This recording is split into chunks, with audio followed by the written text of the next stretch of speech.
Hi guys, it's Travis, and today I'm going to be leading you in the second part of our Walt Whitman discussion. We're going to be discussing two chapters from David Reynolds' book. I've decided to do it this way with the first video, which went up last Tuesday, was introduction and background with using some information from the prologue in the first chapter. Today I'm going to be talking about chapters 2 and 3 of the book.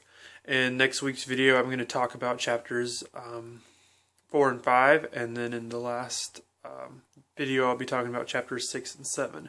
I'm pretty sure there are only 7 chapters, so that will be enough to go through the entirety of the book and also mention some important facts about Whitman's poetry.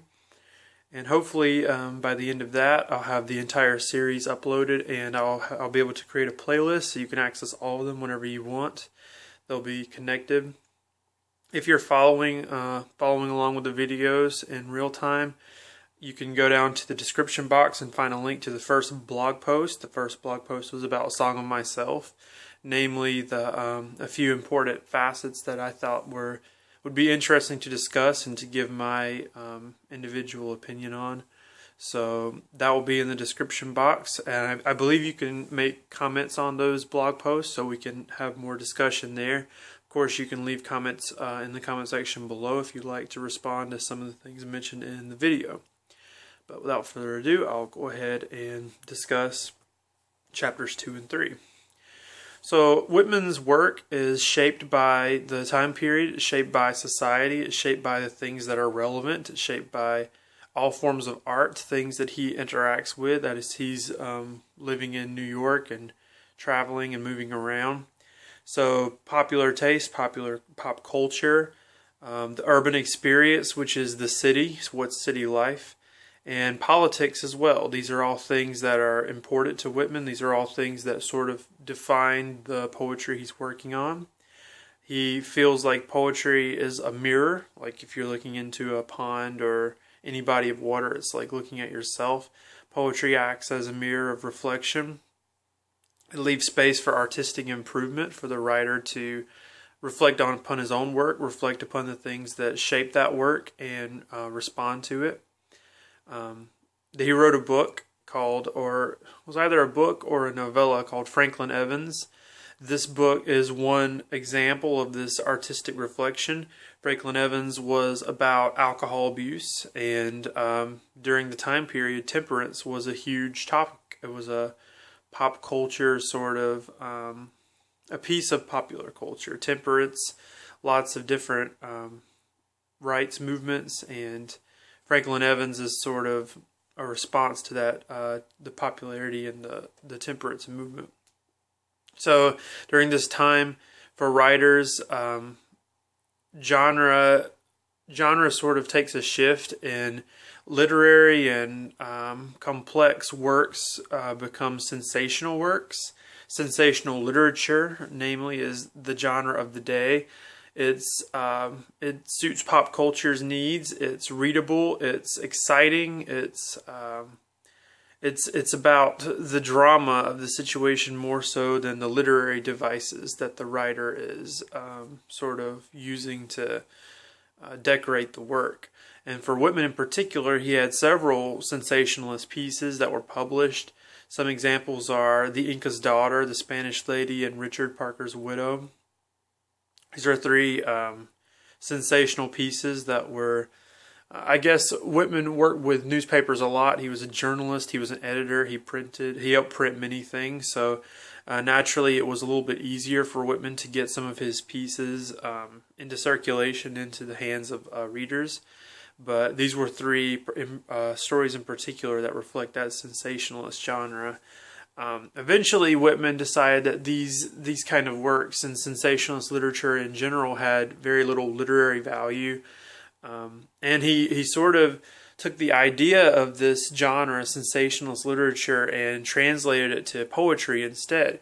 And he found that by writing poetry with sensational images, he can still get the effect of sensationalist prose, but he could maintain the literary value that he was concerned about. Whitman lives in a time of rapid urbanization. Obviously, this affects him as a citizen in New York. It affects him as a writer.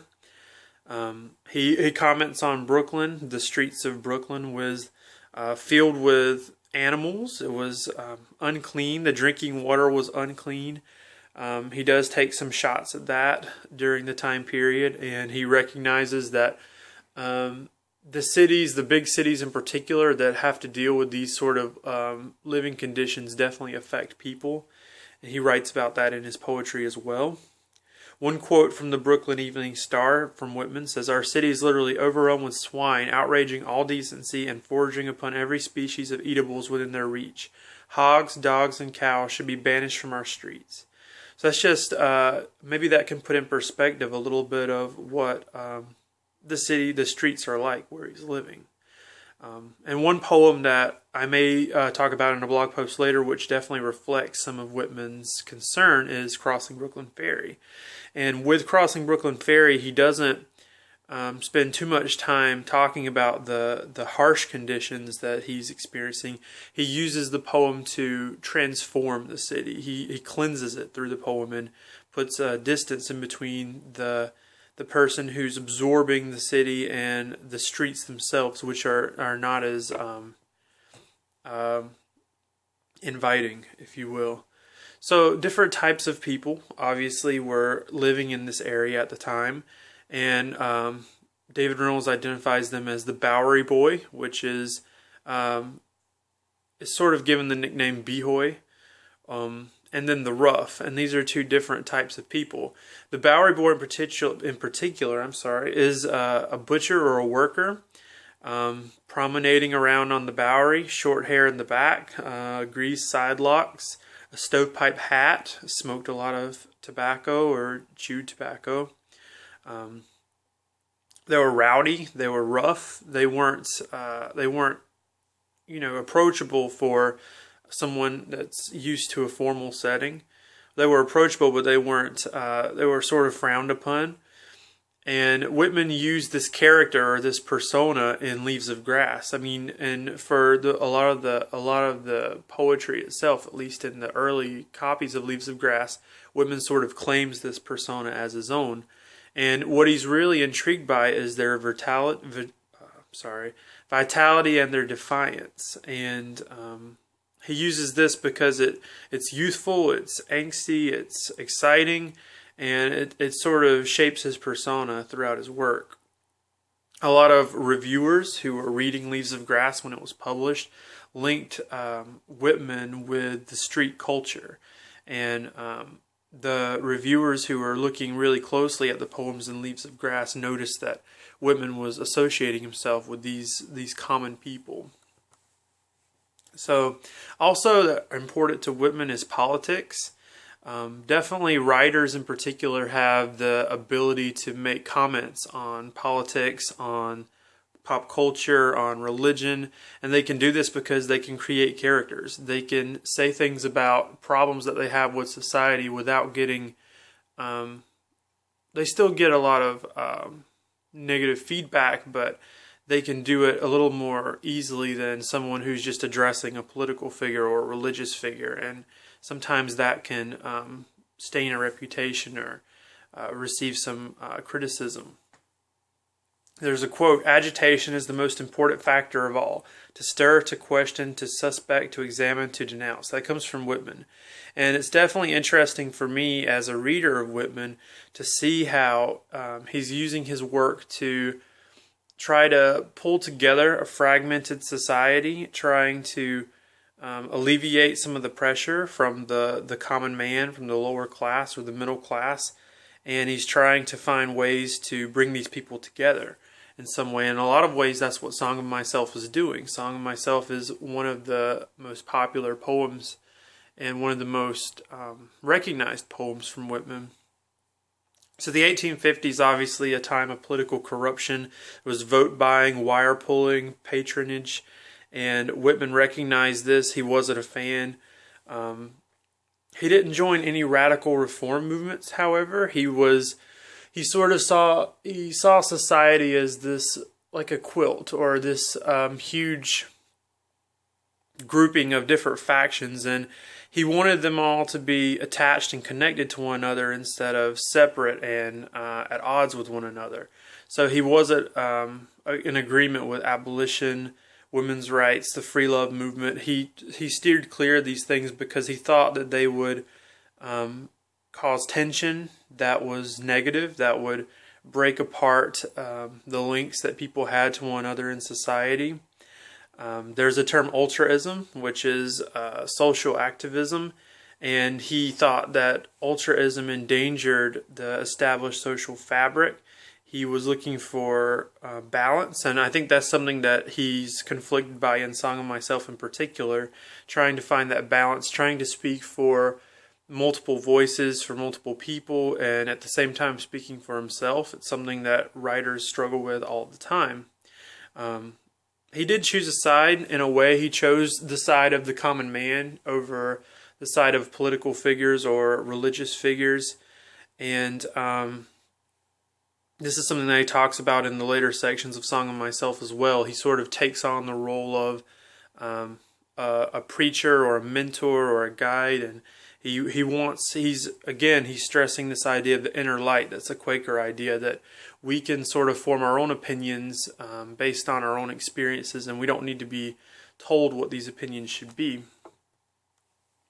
So in the third chapter, which has a lot to do with music and the theater and different influences for Whitman, the first topic that's really big is the theater.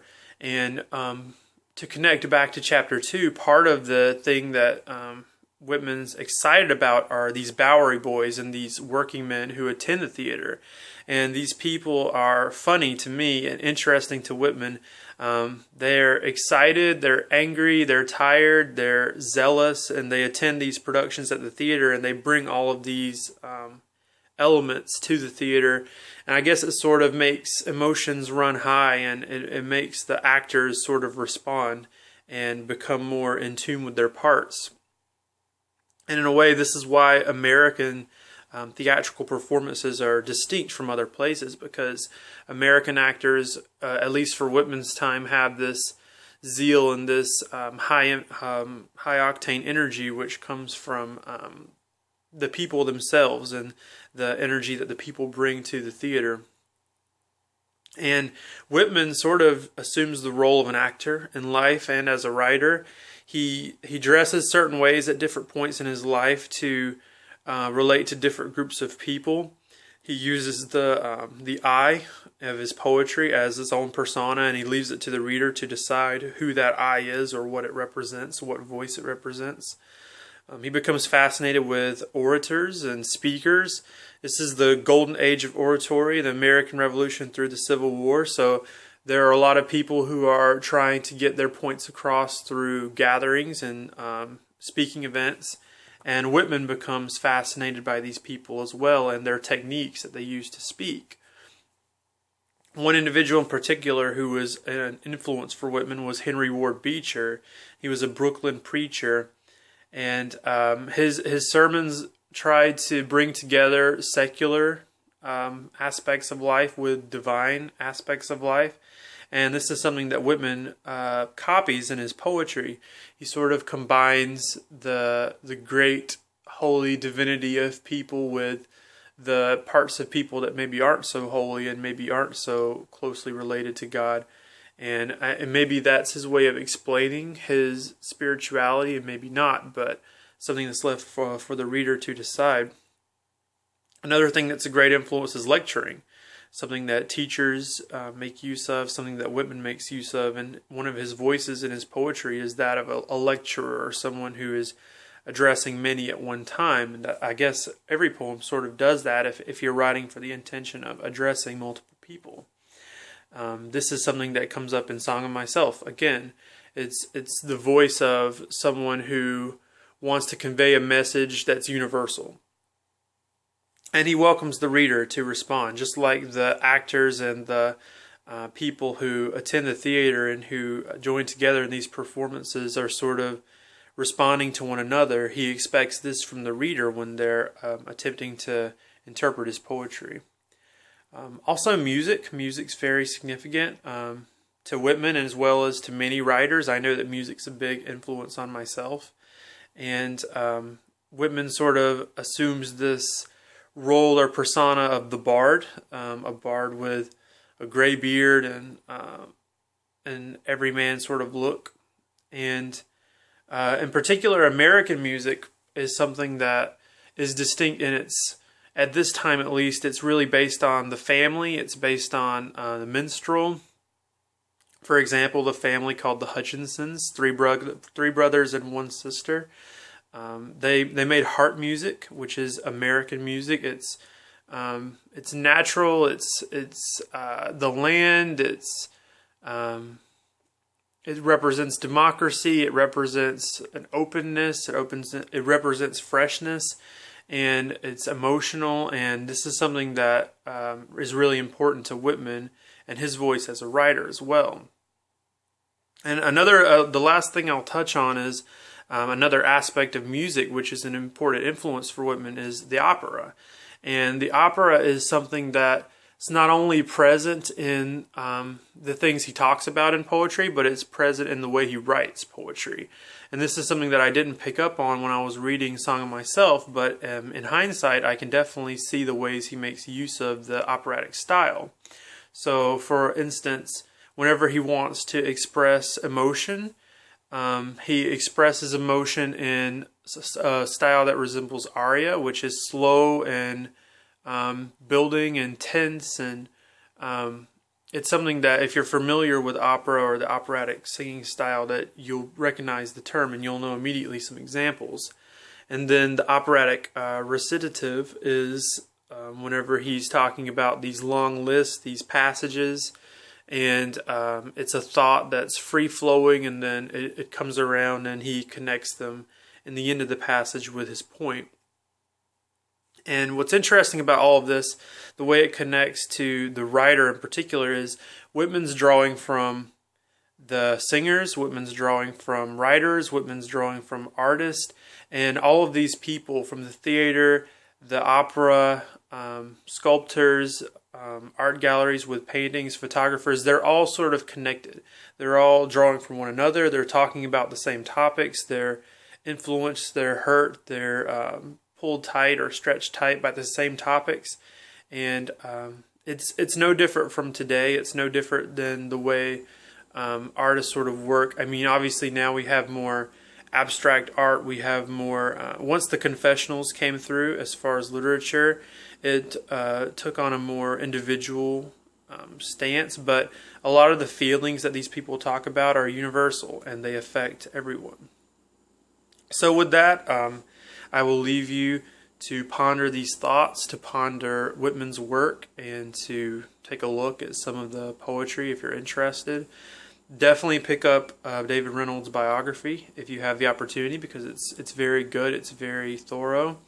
And once again, go down into the comment section or the description box and you'll find a link to the first blog post, which is Song of Myself, or very brief thoughts on Song of Myself. For the next time, I'm going to be looking at chapters 4 and 5 of the biography, and I'll probably be looking at Out of the Cradle Endlessly Rocking for the blog post. So I thank you, and I will look forward to the next post.